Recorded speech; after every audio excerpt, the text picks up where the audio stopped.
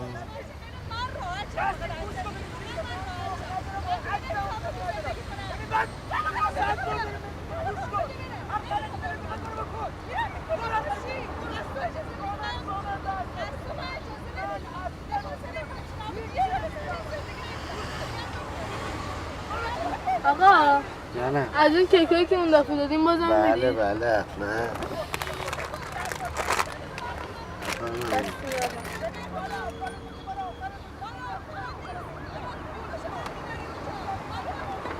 بابا جان بیا آقا بسن بیا.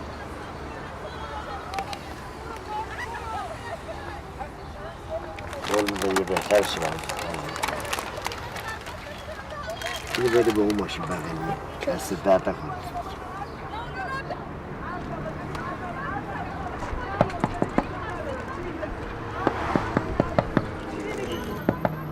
چی میگی پسر جون چی میگی؟ گل چی؟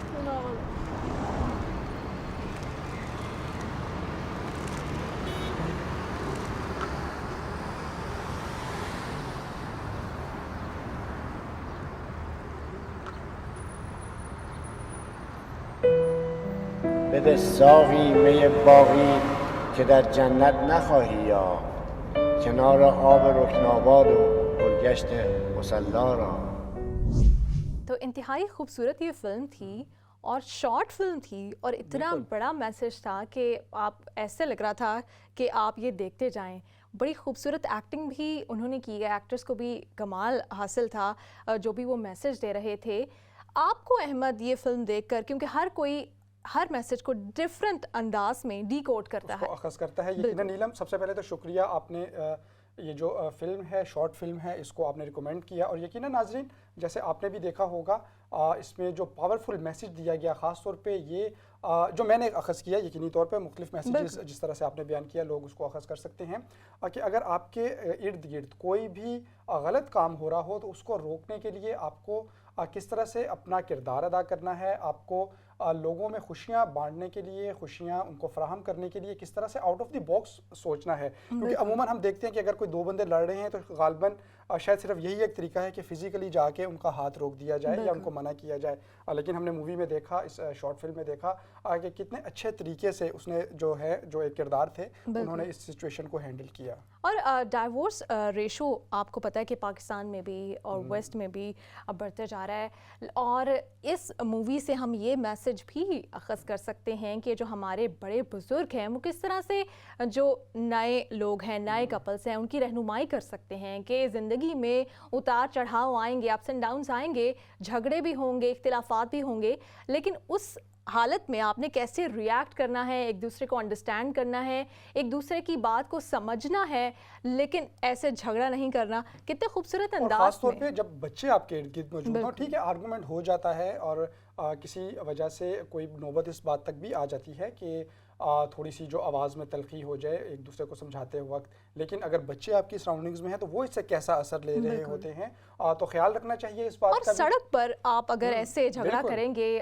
جبکہ آپ گاڑی میں بیٹھے ہیں, سگنل پہ رکے ہیں, تو اس حالت میں جب آپ ڈرائیو کریں گے تو پھر آپ اپنے لیے بھی نقصان کا باعث بن سکتے ہیں اور کوئی اور برا ایکسیڈنٹ ہو سکتا ہے جس سے کسی اور کی جان بھی جا سکتی ہے. تو ان باتوں کا بھی خیال رکھنا ہے کہ اگر آپ کے کوئی اختلافات ہیں بھی تو آپ گھر جا کر بند کمرے میں بھی اس کو ریزالو کر سکتے ہیں اور کسی اچھے طریقے سے احسن انداز سے اس پہ قابو پایا جا سکتا ہے. بہرحال ناظرین، یہ ہمارا جو آرٹس اینڈ انٹرٹینمنٹ کا سیگمنٹ تھا، اس میں آج آپ نے ایک شارٹ فلم دیکھی، امید ہے یہ بھی آپ کو پسند آئی ہوگی.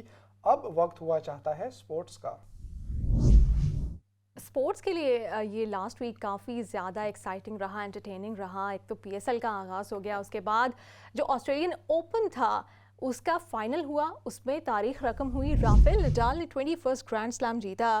بہت بڑی خبر. ویسے تو آسٹریلین اوپن جو ہے وہ آلریڈی اپنے آغاز سے قبل ہی خبروں میں موجود تھا، اور صرف سپورٹس کے حوالے سے نہیں، جو دیگر نیوز اس کے ساتھ جڑ گئی تھی، خاص طور پہ جب جوکووچ کے ساتھ تمام معاملہ پیش آیا. اب ہم نے جو اپنی گزشتہ ایپیسوڈ تھی اس میں اس حوالے سے ذکر بھی کیا، لیکن بہرحال لوگوں کی نظریں تھیں کیونکہ کسی نہ کسی نے تو اس بار امید کی جا رہی تھی کہ 21واں جو گرینڈ سلیم ہے وہ جیتے گے. بالکل، اور وہ نوواک بھی ہو سکتے تھے لیکن وہ خوش قسمت رافیل نڈال رہے.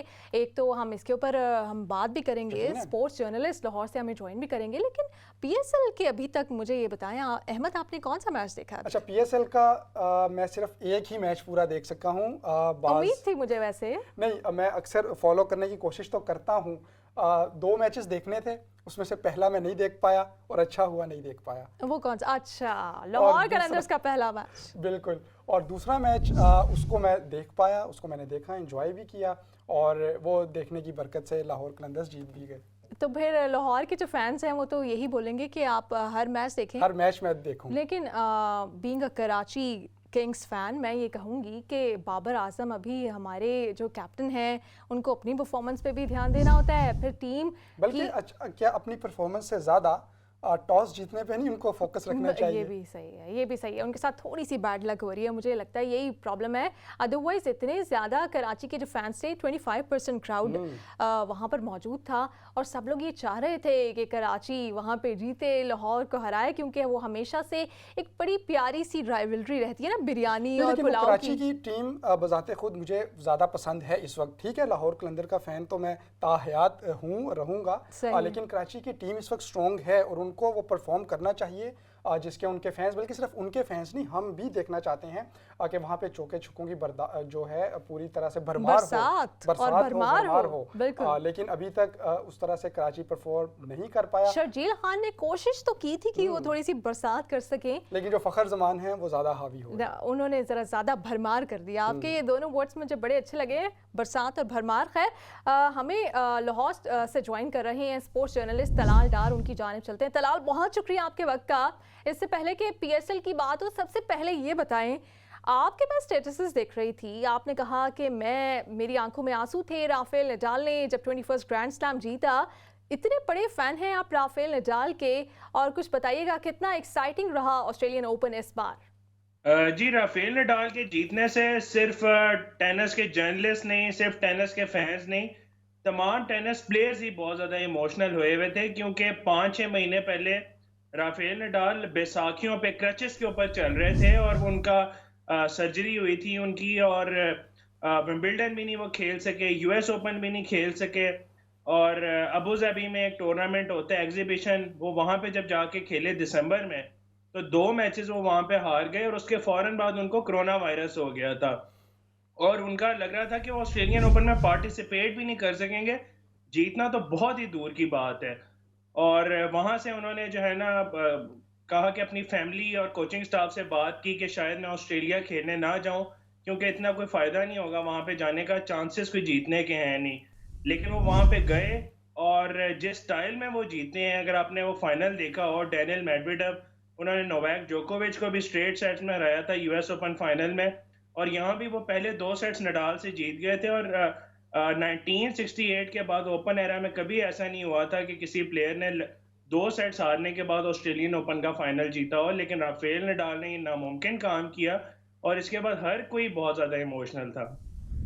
اچھا طلال، ہم نے دیکھا کہ بیٹ لک ہوئی نوواک کے ساتھ، وہ نہیں پہنچ پائے وہاں پہ، بلکہ پہنچے لیکن کھیل نہ پائے اور پھر ان کو واپس جانا پڑا. لیکن اگر وہ میدان میں موجود ہوتے، اور غالباً قوی امید یہی کی جا رہی تھی کہ فائنل میں تو کم از کم وہ ضرور پہنچیں گے، تو کیا پھر زیادہ مشکل مقابلہ ہوتا، اور خاص طور پہ جو نڈال ہیں ان کے لیے مشکل ہوتا یہ اپنا 21واں گرینڈ سلیم جیتنا؟ دیکھیں نوویک جوکووچ جو ہے وہ آسٹریلین اوپن کے اگر ہسٹری دیکھی جائے تو اس کے گریٹسٹ ایور پلیئر ہیں. 9 بار وہ آسٹریلین اوپن ٹائٹل جیتے ہوئے ہیں اور وہ ڈبل فگرز میں داخل ہو جاتے. اپنا 10واں آسٹریلین اوپن جیتتے اگر وہ آسٹریلین اوپن کھیلتے اور جیت جاتے. اور رافیل نڈال کو انہوں نے 2019 کے فائنل میں بھی آسٹریلین اوپن میں ہرایا, 2012 کے فائنل میں بھی انہیں ہرایا تھا رافیل نڈال کو, اور کبھی بھی وہ رافیل نڈال سے آسٹریلین اوپن میں نہیں ہارے ہوئے تھے. تو اس سے تو اگر ہم ہسٹری دیکھیں تو اس سے تو لگتا ہے کہ اگر جوکووچ کھیلتے تو نڈال کا ان سے جیتنا ناممکن چیزوں میں سے ہوتا. لیکن جیسے کہ میں نے آپ کو کہا ہے کہ رافیل نڈال نے بہت سی ناممکن چیزیں تھیں جن کو ممکن کر کے دکھایا اس آسٹریلین اوپن میں, تو آپ کہہ نہیں سکتے کہ وہ ان کو ہراتے ہیں یا نہ ہراتے. لیکن بات یہ کہ نوویک جوکووچ کی اپنی غلطی ہے جس کی وجہ سے وہ باہر ہوئے. پچھلے سال سے بہت سے ٹینس ٹورنامنٹس ان کو کہہ رہے تھے کہ آپ ویکسین لگوا لیجئے. تمام پلیئرز کے لیے یہ ضروری تھا کہ وہ ویکسین لگواتے, اور اس میں کوئی برائی نہیں ہے. لیکن نوویک جوکووچ بس اپنی ضد پہ اڑے ہوئے تھے کہ جی میں نے ویکسین نہیں لگوانی, کسی حال میں نہیں لگوانی. ان کو وارننگز دی گئیں, ان کو کئی مہینے پہلے کہا گیا کہ آپ نے اگر آسٹریلین اوپن میں اپنا ٹائٹل ڈیفینڈ کرنا ہے تو آپ کو ویکسین لگوانی پڑے گی. اور ایک اتنا لمبا کیس چلا, وہ آسٹریلین اوپن وہاں پہ آسٹریلیا پہنچے, میلبرن میں ایک قانونی جنگ انہوں نے لڑی, کیا کچھ ہوا, لیکن انہوں نے ویکسین نہیں لگوائی. اور اگر وہ ویکسین نہیں لگواتے تو بہت سے ٹورنامنٹس نے آگے لازمی کر دیا ہوا ہے کہ آپ ویکسین لگوائے بغیر ان کو نہیں کھیل سکتے. تو اگر تو جوکووچ چاہتے ہیں کہ وہ مزید ٹینس کھیلیں اور ریکارڈز بنائیں تب تو ان کو ویکسین لگوانی ہی پڑے گی, اپنی ضد ان کو چھوڑنی پڑے گی. اچھا طلال, آپ کچھ پی ایس ایل کی بات کر لیتے ہیں. ابھی تک جتنے بھی میچز ہوئے ہیں کس ٹیم نے آپ کو سب سے زیادہ امپریس کیا ہے؟ لاہور قلندرز نے فائنلی میچ جیتا, کراچی کنگز نے ہیٹ ٹرک کر لی ہے لیکن شکست کی, کیا کہیں گے آپ؟ جی اب تک تو جتنے بھی میچ ہوئے ہیں ان میں صرف وہی ٹیم تگڑی ہے جو کہ ٹاس جیت جاتی ہے. ابھی تک 6 میچز ہوئے ہیں پی ایس ایل 7 میں, اور 6 کے 6 میچوں میں جو ٹیم ٹاس جیتتی ہے, ٹاس جیت کے وہ بالنگ کرتی ہے اور ٹارگٹ کو ایزیلی چیز کر لیتی ہے. ہم نے کراچی کے تینوں میچوں میں بھی ہم نے یہ دیکھا کہ بابر اعظم ان لکی رہے کہ وہ تینوں ٹاس ہارے, اور ہمیں وہی ورلڈ کپ والا پیٹرن دیکھنے کو مل رہا ہے جس طرح ہم نے دیکھا تھا کہ T20 ورلڈ کپ میں بھی اسی طرح ہوتا تھا. اور اگر تو اسی طرح چلتا رہا تب تو پی ایس ایل کافی پریڈکٹیبل ہو جائے گا. اور جس طرح ورلڈ کپ کے اندر لوگوں نے کہا تھا کہ اگلی بار سے آپ میچز کرانے کے بجائے خالی ٹاس کرا لینا اور ٹاس کھیل کے پھر ایئرپورٹ سے ساری ٹیمیں واپس اپنے اپنے ملکوں کو چلی جائیں. تو یہاں پہ بھی ایسے ہی لگ رہا ہے کہ بالکل اسی طرح ہو رہا ہے. ابھی یہ جو 7واں میچ چل رہا ہے اس میں بھی ابھی جو ہے ملتان کی ٹیم جو ہے وہ ابھی انہوں نے بیٹنگ کر لی ہے, اور کوئٹہ ایسے ہی لگ رہا ہے کہ وہ ٹارگٹ چیز کر لے گی. تو اگر آج بھی ایسا ہوتا ہے تو لگاتار 7ویں میچ میں ایسا ہوگا کہ ٹاس جیتنے والی ٹیم پہلے فیلڈنگ کر کے میچ جیت جائے گی. بہت شکریہ طلال ڈار, آپ نے وقت دیا. اور ابھی تو آغاز ہے, اب دیکھتے ہیں کہ انجام کیا ہوتا ہے. اور لاہور قلندرز ہمیشہ آغاز تو اچھا کرتی ہے لیکن انجام تک پہنچتے پہنچتے سچویشن بیڈ لکس بھی ہو جاتی ہیں لاہور قلندرز. بالکل, ویسے خود بھی وہ کوشش کرتے ہیں پوری, بیڈ لک نہ بھی ہو تو وہ جیتے ہوئے مقابلے کو اگر آپ نے ہارنا سیکھنا ہے تو وہ آپ لاہور قلندرز کی ٹیم سے ہی جیت سکتے ہیں. لیکن اگر ہارنے کے بعد بھی آپ نے کسی کو سر اٹھا کے چلتے ہوئے دیکھنا ہے تو وہ بھی لاہور قلندر کو, کیونکہ یقینی طور پہ یہ تو ایک کریکٹر اس کا کریڈٹ جو ہے نا وہ آپ جیسے فینس کو جاتا ہے, نہیں, اور ساتھ وہ رانا صاحب کو بھی جاتا ہے, وہ خود سے بھی اس حوالے سے بہت ان کا ایک کریکٹر ہے, ان کا کردار ہے, اور وہ انجوائے کرتے ہیں ہار کو بھی انجوائے, اور ہار کو انجوائے کرنا تو یقینی طور پہ مشکل کام ہے لیکن زبردست کام ہے. بالکل. اچھا, اسپورٹس مین اسپرٹ جو ہے وہ ہم اسپورٹس سے تو سیکھتے ہی ہیں لیکن پھر ہمیں کوئی وقت ایسا ضرور آتا ہے زندگی میں کہ ہمیں لگتا ہے کہ کوئی تو ہو جو آئے ہمیں حوصلہ دے, ہمیں تسلی دے اور ہمیں تھوڑا سا سمجھائے بھی. بالکل, ہمیں سمجھائے بھی. اور شکر ہے کہ ہماری فیملی سسٹم اتنا مضبوط ہے, ہم جس کے اوپر ہم بات بھی کرتے ہیں, فخر بھی کرتے ہیں, آج تک بھی ہے. بے شک اس میں ابھی بھی ہمیں تھوڑی کمزوریاں دکھائی دیتی ہیں, ویسٹ کو تھوڑا سا فالو کرنے کی طرف لوگ جا رہے ہیں, لیکن پھر بھی ابھی بھی ہمارا جو سسٹم ہے اس میں بڑے بزرگ ابھی بھی رکتے ہیں اور سمجھاتے ہیں جب وہ کسی کو دیکھتے ہیں کہ کوئی بجھا سا دکھائی دے رہا ہے, آج کل ڈی موٹیویٹڈ ہے, تو اس کو موٹیویٹ ضرور کرتے ہیں. بلکہ آج اسی حوالے سے ہم بھی اپنے ناظرین کے لیے ایک ایسی ویڈیو لے کے آئے ہیں حکمت کی باتوں میں, جس سے وہ جان سکیں کہ کس طرح سے جو موٹیویشن ہے وہ ضروری بھی ہے, اور کس طرح سے سب سے بڑی موٹیویشن کیا ہے. ناظرین آج کی اپنی اس شارٹ کلپ میں دیکھتے ہیں کہ کوئی بھی اچھا کام کرتے وقت اگر آپ کو کوئی دقت ہو رہی ہے تو آپ اپنے آپ کو صرف یہ بات یاد کرائیے کہ ہم اس دنیا میں بہت محدود وقت کے لیے آئے ہیں اور ہم سب کو یہاں سے چلے جانا ہے. اور یہ جو احساس ہے کہ میں نے یہاں سے چلے جانا ہے, یہ اتنا پاورفل موٹیویشن کے لیے ایک پاورفل ٹول ہے کہ جو آپ کے اندر ایک تحریک پیدا کرے گا. یہ وہ بات جو خدا کو نہیں مانتا اس کے لیے بھی ہے, اس کو بھی پتا ہے کہ میں نے یہاں سے چلے جانا ہے. لیکن ہمارے پاس جو ایک ایڈیشنل موٹیویشنل انیشیٹو ہے وہ یہ ہے کہ جب ہم نے یہاں سے چلے جانا ہے تو ہم نے جو کچھ یہاں کیا ہے ہمیں اس کا جواب بھی دینا ہے. دیکھیے ہماری ایمانیات میں سے ایک بنیادی ایمان کا جزو یہ ہے کہ یوم الدین, ہمارے یہاں سے جانے کے بعد ایک ایسا دن آنے والا ہے کہ جس دن میں ہماری جو پوری زندگی میں مانیٹرنگ ہوئی ہے اس کی بیس کے اوپر ہمیں آخرت میں اس بات کا جواب بھی دینا ہے. تو یہ دو جو باتیں ہیں نا, چونکہ میں نے مر جانا ہے اور چونکہ مجھے اس کا جواب بھی دینا ہے, لہٰذا میں نے اپنی زندگی کے ایک ایک لمحے کو اس بات کو مد نظر رکھ کر گزارنا ہے. تو یہ چیز ہمارے لیے بہت زبردست قسم کی موٹیویشن ہے. اگر آپ کو کوئی بھی اچھا کام کرنے میں دقت ہو رہی ہے, اگر آپ کو لوگ جو ہیں تانے دے رہے ہیں, آپ کو لگ رہا ہے کہ اس میں ہرڈلز آ رہی ہیں, آپ کو یہ لگ رہا ہے کہ آپ مین سٹریم سے ہٹ رہے ہیں, ساری دنیا تو بے ایمانی کرتی ہے اور اس بے ایمانی کی بنیاد کے اوپر انہوں نے بہت ساری اپنی سو کالڈ سکسیس حاصل کر لی ہے, اور میں جب اس خاص نہج پر چلوں گا تو مجھے تو بڑا نقصان ہو جائے گا, میں تو بہت پیچھے رہ جاؤں گا. تو میرے خیال میں اور اپنی زندگی کے لیے میں نے جو سوچا ہے وہ یہی ہے کہ یہ دو چیزیں مجھے پناہ دیتی ہیں. پروفیسر ڈاکٹر جاوید اقبال صاحب کا مختصر کلپ لیکن بہت پر اثر کلپ, بہت مختصر الفاظ میں کم وقت میں انہوں نے موٹیویشن کے حوالے سے بات کی, اور یقیناً جو ہمارے ناظرین ہیں انہوں نے پسند بھی کی ہوگی اور ان کو اس حوالے سے اس میں سے کچھ چیزیں اخذ بھی کی ہوں گی. نیلم, یہ بتائیے گا آپ کے لیے سب سے بڑی موٹیویشن کیا ہے؟ میرے خیال سے جیسے کہ پروفیسر صاحب نے کہا کہ اگر ہمیں اس بات پہ یقین ہے کہ ہم مختصر عرصے کے لیے جس بھی جگہ پہ ہیں, خاص طور پر اگر دنیا کی بات کی جائے, تو انہوں نے بڑی خوبصورت انداز میں کہا کہ جو خدا پہ نہیں بھی یقین رکھتے وہ بھی اس بات پہ یقین رکھتے ہیں کہ ان کا جو یہاں پہ سٹے ہے وہ مختصر ہی ہے اور ان کو یہاں سے جانا ہے. جب آپ یہ سوچ رکھتے ہیں پھر آپ کے اندر لالچ نہیں ہوتا, پھر آپ چیزوں کو اکٹھا نہیں کرتے. میری موٹیویشن بھی یہی ہے کہ آپ نے یہاں سے چلے جانا ہے, یہ سب چیزیں یہیں پر رہ جانی ہے. تو کچھ چھوڑ کے جائیں گے وہ اچھی یادیں ہوں گی, کچھ لے کے جائیں گے تو وہ آپ کے اچھے اعمال ہوں گے. تو یہ موٹیویشن. نیلم, اور اب وقت ہمارا بھی جانے کا ہو رہا ہے. ابھی آج کی جو ایپیسوڈ ہے اس کے اختتام کا وقت ہو رہا ہے. ناظرین, ہم بھی چلے جائیں گے لیکن اس امید کے ساتھ, اس یقین کے ساتھ کہ انشاءاللہ اگلے ہفتے دوبارہ آپ کے ساتھ یہاں پہ آپ کے سامنے موجود ہوں گے اس پروگرام میں کچھ نئی چیزوں کے ساتھ. اور تب تک کے لیے نیلم اسلم کو, رحمت شاہین کو اجازت دیجیے. اللہ نگہبان.